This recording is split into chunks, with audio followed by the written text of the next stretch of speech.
寫得好咧，必須要有呢一個多感官嘅描寫，呢個係第二點最重要嘅，第二樣重要嘅多感官描寫。五感運用，我下面已經教咗你啦，呢啲視覺啊、聽覺啊、觸覺啊、嗅覺啊、味覺啊，呢啲係要喺描寫文嗰度出現嘅。另外，仲有啲乜嘢係可以出現嘅呢？動態或者靜態描寫，其實呢一個呢。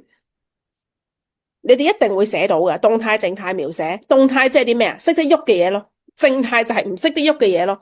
因為其實你寫動態、靜態描寫咧，等於你用咗視覺描寫啫嘛，係嘛？啊，你話我睇到嗰啲浪花一個一個拍埋嚟，呢啲係動態描寫啊嘛，咪即係視覺一樣嘅啫。其實係，所以咧最主要係你要有寫到多感官。